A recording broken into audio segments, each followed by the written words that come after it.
flowering plants, otherwise called angiosperms, are closely associated with human life. In fact, human life and living, they are inseparable from the flowering plants. Whenever we think of plants, the one that comes to our mind immediately are these flowering plants, which not only bear the flowers but also provide us with fruits, seeds, and several other products for our very survival. As a result, it becomes mandatory on our part to see that these flowering plants are exploited for the benefit of mankind, because the human population is ever growing, and this ever growing human population needs to be fed properly with the food materials. And all kinds of food materials, either directly or indirectly, are provided to the human beings and the entire animal kingdom by these plants, which have the unique ability to manufacture the food not only for them but also to the animal kingdom. To learn all about the flowering plants, it is necessary to get a closer insight into how they are built up, how their tissues and cells are assembled, what are the activities of these cells and tissues, and how best these activities can be boosted, ultimately with the intention of getting better yield from them to mankind. Morphology deals with the study of the external features of these flowering plants, whereas a detailed study of their internal structure is the subject matter of what is called anatomy. A knowledge of morphology and anatomy, along with the knowledge of histology, that is the study of tissues, becomes mandatory to understand all the biochemical activities that take place in the plants, a subject matter of the branch what is called plant physiology. Today we will study about the anatomy of the flowering plants, which are broadly classified by taxonomies based on the differences that they show into two categories, namely dicotyledone and monocotyledone. Just like a multicellular organism, the body of a flowering plant is made up of many cells, and these cells have undergone lot of differentiation within the plant body so as to organize themselves into groups of cells called tissues. When we look at the tissues, we find that in each kind of tissue there are similar cells, and all these cells have taken their origin from a common ancestral mother cell. They exhibit almost always the similar structure and together work as a team and perform a function. And hence, a tissue is defined as a group of similar or dissimilar cells having common origin, structure and function. Study of the internal structure of the various plant parts constituting anatomy basically involves categorizing these tissues into two broad types based on the fundamental differences that these tissues exhibit. Plant tissues are broadly classified into two types called meristematic tissues and permanent tissues.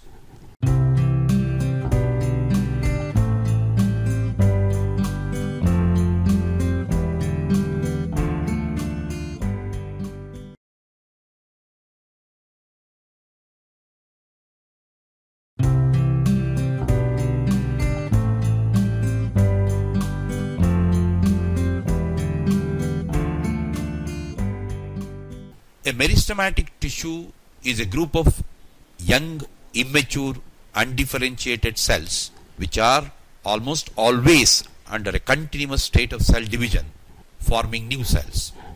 The meristematic tissues exhibit certain very important characteristic features which are not found in the permanent tissues. The unique qualities of these meristematic tissues are that They perform cell division continuously. The cells have different kinds of shapes. They may be spherical, oval, polygonal, rectangular in shape. The cell wall of these cells are generally thin, built up of only cellulose. They do not exhibit any intercellular spaces between the cells, and they are interconnected by means of small openings through which the protoplast is under continuous flow from one cell to another, called plasmodesmata. A meristematic cell has a large nucleus and very dense cytoplasm. They do have certain plastids in the preliminary stage and are called proplastids.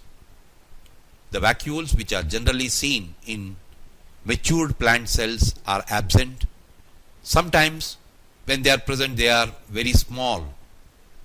The non-living materials are generally absent. Mitochondria, endoplasmic reticulum, and ribosomes in the meristematic cells are less complex in their nature. The cells generally exhibit high rate of respiration because respiration releases energy, and that is required for cell metabolism and active cell division. Reserve food materials and inorganic crystals are generally absent in meristems. These meristems occupy certain definite spots in the plant body. Based on these positions, the meristems are broadly classified into three types, namely apical meristem, intercalary meristem, and lateral meristem. Apical meristems, as the very name signifies, are present at the extreme tip of the stem, root, and branches. They form the growing point at the apices of the stems and roots. Intercalary meristems are present intercalated or inserted and are held between two masses of permanent tissues. Internally, meristems are present generally at the base of the leaf and at the base of each internode. It helps in the rapid elongation of the plant parts and are short-lived. Lateral meristems, as the very name signifies, are positioned at the lateral sides of the stem and roots of the gymnosperms and dicots.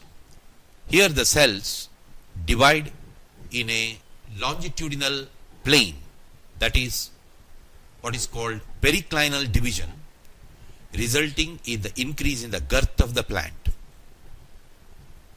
The cambium present between the xylem and phloem, called intravesicular cambium, as well as the cambium that develops between the vascular bundles, called intervesicular cambium, and also the cork cambium that develops in old dicot stems, are the examples for lateral meristems present in plants. Among these meristems, the apical meristem and intercalary meristem are designated as primary meristems because they appear early in the life of a plant and contribute to the formation of the primary plant body. The meristem that occurs in mature regions of the roots and the shoots of many plants, particularly those of woody plants, they appear later than the primary meristem, and they give rise to secondary tissues, and hence they are called secondary meristems.